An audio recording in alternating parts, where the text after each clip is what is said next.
ખોરાકમાં ભેળસેળ કરનારાઓ હવે સાવધાન થઈ જજો। જો ખોરાકમાં ભેળસેળ કરી તો 20 લાખ રૂપિયાનો દંડ થઈ શકે છે। સબસ્ટાન્ડર્ડ ખોરાક માટે દંડની રકમ વધારવામાં આવશે। ફૂડ સેફ્ટી સ્ટાન્ડર્ડ્સ એક્ટમાં સુધારો કરવામાં આવશે। રાજ્ય સરકારે આ દંડની જોગવાઈમાં કેટલાક સૂચનો માંગ્યા છે, જેમાં 5 લાખને બદલે હવે 20 લાખનો દંડ ફટકારવાની વિચારણા છે। ખોરાક નિયમ મુજબ ન હોય તો 2 લાખ રૂપિયાનો દંડ થશે। મિસ બ્રાન્ડ ખોરાકના વેચાણ સામે 3 લાખ રૂપિયા સુધીનો દંડ થશે અને 30 દિવસ સુધી નાગરિકો ઓનલાઈન સૂચન કરી શકશે। ફૂડ સેફ્ટી એન્ડ સ્ટાન્ડર્ડ એક્ટમાં દંડની જોગવાઈમાં સુધારો કરવામાં આવશે। રાજ્ય સરકારે લોકો પાસેથી દંડની જોગવાઈ માટે વાંધા સૂચનો પણ માંગ્યા હતા। 30 દિવસની અંદર ઓનલાઈન વાંધા સૂચનો આપવાના રહેશે। ગ્રાહકે મંગાવેલી વસ્તુ નિયમ મુજબ ન હોય તો 2 લાખથી વધુનો દંડ થઈ શકે છે।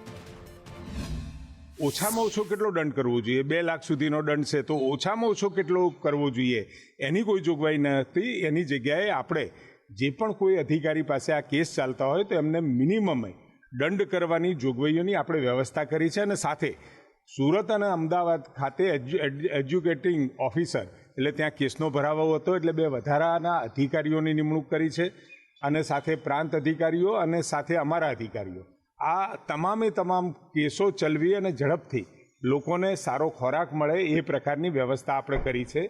કેન્દ્રીયકૃત કાયદો છે, પરંતુ કન્કરન્સ વિષયની અંદર જે વિષયની અંદર આપણે જે ફેરફાર કરી શકીએ છીએ એવા ફેરફારો કરી અને જે ખાણીપીણીની ચીજો આપણને ગુણવત્તાયુક્ત મળી રહે એના માટે લોકો પાસે જ સૂચનો માગ્યા છે કે આની અંદર આપણે શું કરવું જોઈએ। લોકોનો સૂચન આવ્યા પછી એ બાબતમાં આગળ આપણે કરીશું।